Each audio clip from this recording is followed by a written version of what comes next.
So we talked about the military dictatorship, and in the notes, you have this very enigmatic statement that although your sister's death was not a result of the fact that she lived in hiding under the dictatorship, there was a connection, but you don't explain that, and I wonder if you could spend a minute talking a little about that.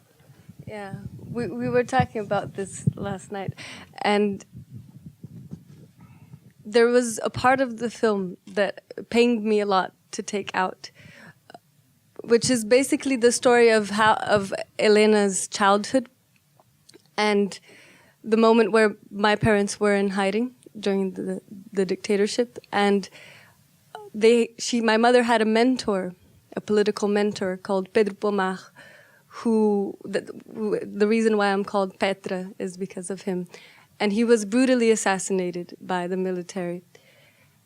My mother entered into a strong depression after that, and Elena wrote in her letter that I read in the film, but I don't read this part, that at the age of 7, she started feeling that which until today she cannot name, but this sadness, this emptiness. And at the age of 7 was when he was assassinated. And one of her last writings was also about my parents and how in some ways she felt that in their political fever, they did not always see her.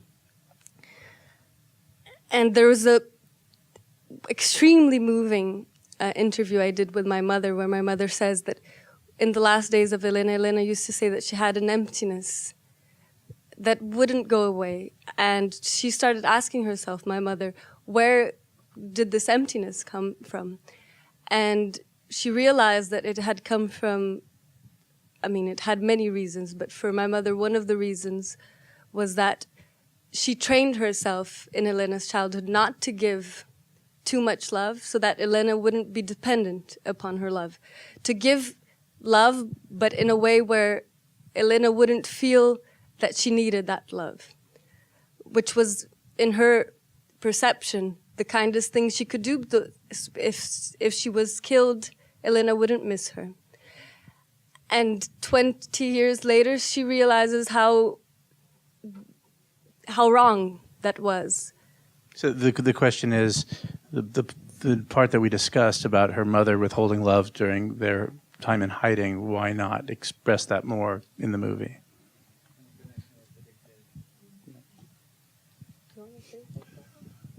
Well, I when we talked about it last night, I was very moved by it.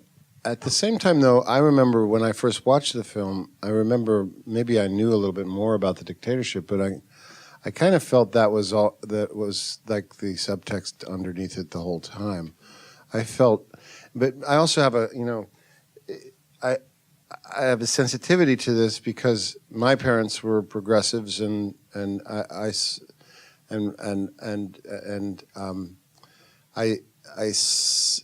know the connection between generations and how, like my own children, when we came out against the Gulf War, they were being lied about in the newspapers, embarrassed in front of their children.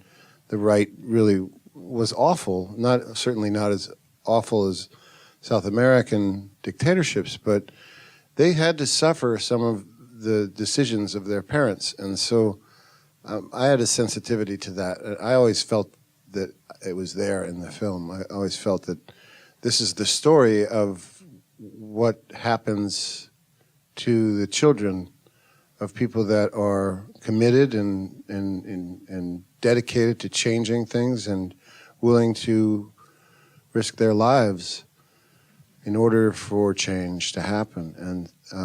And this is, in a way, what I said last night was Elena's a victim of that war, It does seem like the people who talk about changing the world often have the hardest time implementing those ideas in their personal lives in a way that, you know what I mean? It seems like when you talk about all love of mankind, it's really hard to then turn around to your kids somehow and express that love in a more personal way. I don't know if that's true or not. I think that depends on the individual. Yeah. I mean, I think there's some really great parents on the left. Yeah. I would. I didn't say left or right, but that's it. That's him.